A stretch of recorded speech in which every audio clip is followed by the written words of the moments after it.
Tonight we're going to have an interview with Jesse Brown, and he's going to talk about the famous wrestler, past wrestler, Jake the Snake, and his ideas and what he thought of Jake in his illustrious career. We'll begin with Jesse. How would you compare Jake the Snake? How would you rate him as a wrestler? Would he be one of the great or medium, or where would he fit? How would you fit him as a wrestler?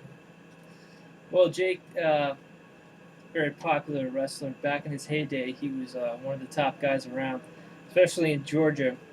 Back during the early '80s, mid 80s, around there, when wrestling was divided into independent territories, he was one of the top guys in all of Georgia wrestling, and I think he was the champion there for a while, and then he came into the WWF with Vince McMahon around '86, and he had some pretty instant popularity, of course, because of the novelty of the snake. But Jake was the kind of guy that preferred to not be in the spotlight. In other words, he didn't want all the attention.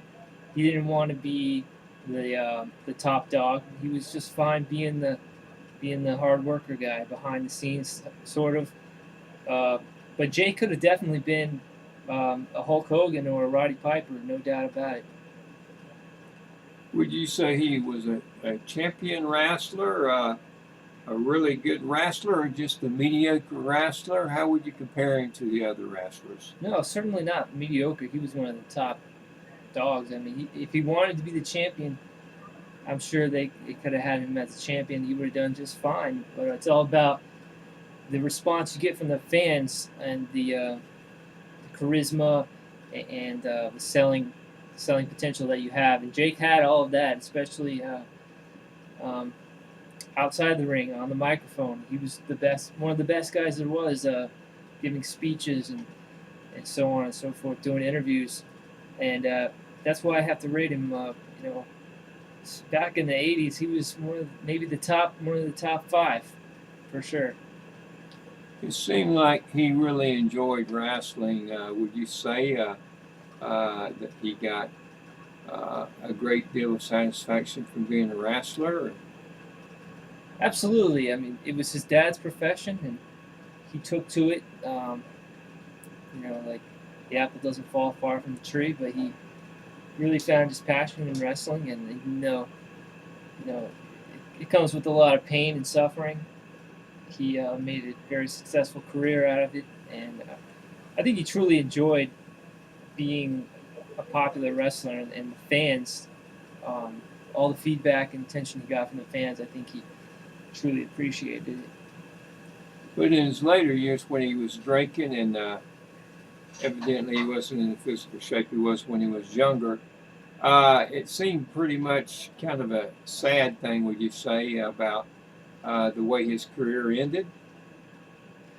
Yeah, definitely. I think he didn't live up to his potential at all because of the drinking problem. Really got in the way of his motivation in the ring and his whole demeanor. It slowed him down big time. I mean, he could have really revolutionized things, and I wish he would have. Uh, he kind of got in the business at a point where it wasn't extremely popular. Like when Hogan got going in '85, Jake was already getting a little bit older. He was already kind of in the middle of his career, and he wasn't truly the hot commodity at that point. But he had a lot of potential for a very successful career down the road. But you know, around 1990, 91, he started slowing down a lot. You could really tell that the drinking was affecting his performances and his, of course, his physique was suffering.